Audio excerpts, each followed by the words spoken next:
This is Hidden Killers Week in Review. A look back at the most prolific stories of the week. Welcome to the podcast. If you'd like to listen to an ad-free version of this episode and all of our episodes, then search True Crime Today Premium Plus on Apple Podcasts and press subscribe. That's our premium channel where all of our ad-free and advanced episodes live, all in one place. True Crime Today Premium Plus. Search it on Apple Podcasts and press subscribe. Even try it for 3 days free. The last thing they saw was someone they trusted. You're tuned in to Hidden Killers with Tony Brueski, featuring retired FBI special agent and chief of the Counterintelligence Behavioral Analysis Program, Robin Dreeke.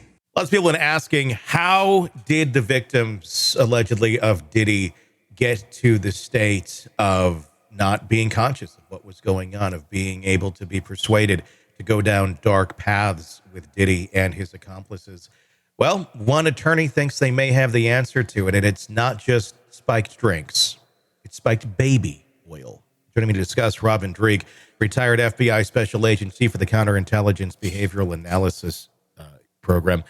My God, we have spiked drinks, we have all sorts of things, and now those 1,000 bottles of baby oil, it makes sense why they have them. He's allegedly, according to an attorney that's representing about 120 victims, spiking the oil.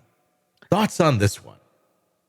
Boy, you take money, you take desperation, and you can come up with amazing concoctions. Who would I never even heard of that. Spiking baby oil and throwing it on people to drug induce them. There's a new one every day with him, isn't there? I didn't know that was even a thing. The allegations are that it might have been a drug like GHB or something like that. I don't know much about these drugs other than I know, like, if you consume them, but normally it's consumed like orally, right. That it can have its effects, but through the skin. I mean, there's topicals and things like that. I guess one would have to assume, you were exposed to it that way. It can also have those sort of effects. I always got a different take on some things. The first question that came into my mind when I saw something, when you see something so unusual like that I've never heard of that before. Granted, I recruited spies, and so I might not have necessarily, but even in all the cases you and I cover, I've never heard of this, right? Who gave him that idea? I mean, so it always kind of, like, where'd that come from? What unhealthy individual knew to do that? Mm-hmm. And so, again, when we're looking at behavior arcs of unhealthy, there's someone super unhealthy that even put that idea that you could do that into his life. I mean, that just... Was there someone, or, I mean, this could, I think, have come from a depraved mind like Diddy himself, where it doesn't necessarily need to be an outside influence. Maybe, yeah. I mean, who really knows? I mean, the level as to which he went. One does have to wonder, though, he, I'm sure, surrounded himself with other somewhat like-minded individuals where not every idea was coming from him. Yeah, somebody likely maybe did have to think about this. What does this speak to? I mean, this is a man who has really, I mean, somewhat speaking, unlimited power to a certain extent until he didn't. He has all the riches he could possibly need for the rest of his life. He has fame. He has notoriety. He has popularity.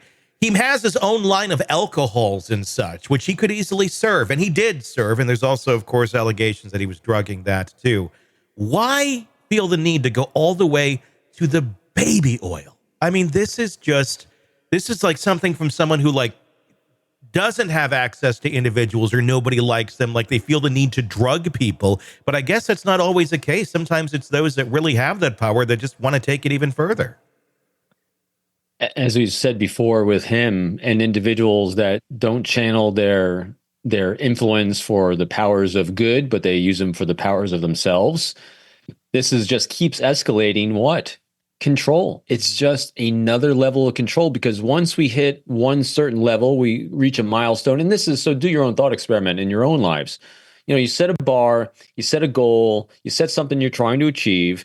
And when you hit that achievement, you're like, oh, wow. And you cross that finish line, you're feeling so excited. And then, as they say, all glory is fleeting. Because after you've achieved a certain milestone or big moment in your life, the dopamine rush from that fades and we set new ones. I mean, this is how we survived as a species, is that we're constantly seeking and trying to achieve greater things. If we didn't, we'd still be living in caves. Mm-hmm. I mean, the whole reason you and I can talk via video is because our genetics and biology say we constantly are looking to strive to achieve because that's how we're psychologically rewarded. Mm-hmm. Now, when you're taking that need for psychological rewarding and you channel it to control of people, because that's giving them the same dopamine rush. I mean, same thing. Not saying he is, but serial killers do the same thing. You're going for a hit, a rush, and adrenaline rush, and that's why they keep going. Because once they get one, the only way to sustain it is to do more. And so once he had or any individual has a certain level of control over someone, it's a rush. That's why people in power seek more power. And so, like you said, alcohol gave him a certain ability to do that.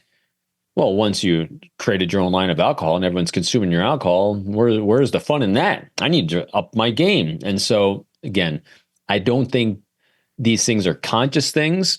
It's just as they're sitting around bored because their brains get bored because they've already achieved the level of control they want, is like, what else could we do? How else could we? And then they come up with these things and ideas and it's like, oh, let's try this. And so it keeps escalating that bar. It feels like I mean, we're constantly reaching new levels of creepy and bizarre here.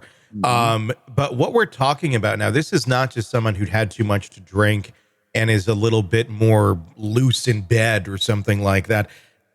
We're talking people that are drugged here really to a state of almost being like a corpse. I mean, if you've consumed the alcohol, the drugged alcohol, allegedly, and now you've rubbed the drug-laced baby oil over you, you're kind of laying there in a catatonic state.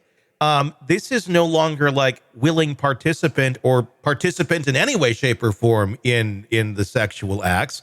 This is getting really fucking weird, where it's literally these people are pretty much asleep and unconscious while he is doing these things, or his people are doing these sort of things, and he seems to really enjoy it. We're hearing account after account of people waking up and then him making some sort of comment of like, yeah, and I did that to you too when you were out.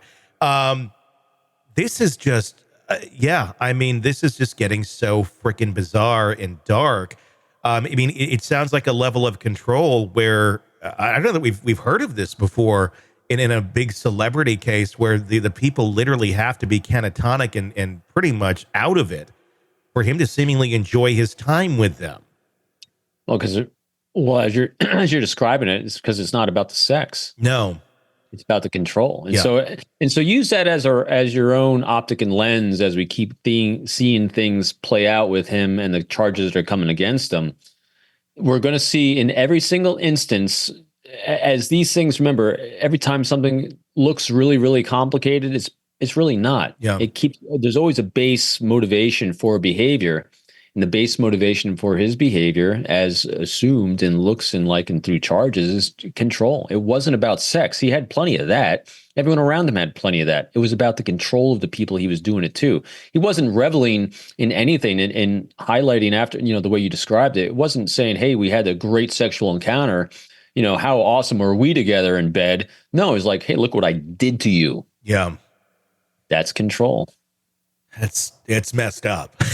It's messed up. And when you have that level of resources at his disposal and you have a level of implied fear and retribution to people around you, and you have the financial resources to do whatever you want for those levels of control, it's going to keep pushing the boundaries until it can't be, until it's stopped, until this is what's happened right now. Can you imagine if charges weren't brought against him, how far reaching it would be and the level of depravity that would have happened? Because it would have kept going until he either killed himself or killed others and killed them all off. I mean, it literally, there's no meeting that level. In other words, once you reach that one level, you say, oh, I'm satisfied now.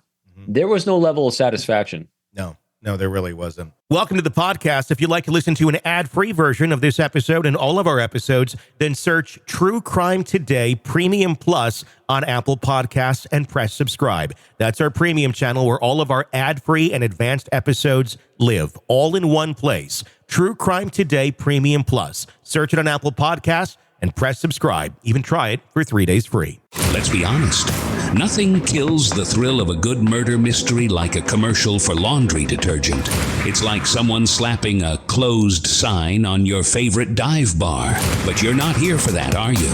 You're here for the good stuff. So ditch the ads and upgrade to True Crime Today Premium Plus on Apple Podcasts. With True Crime Today Premium Plus, you get your crime straight, no chaser. Commercial free with extended interviews and early access. It's like getting the bartender's special when the bar's already closed. Search for True Crime Today Premium Plus on Apple Podcasts. Subscribe and drink it all in.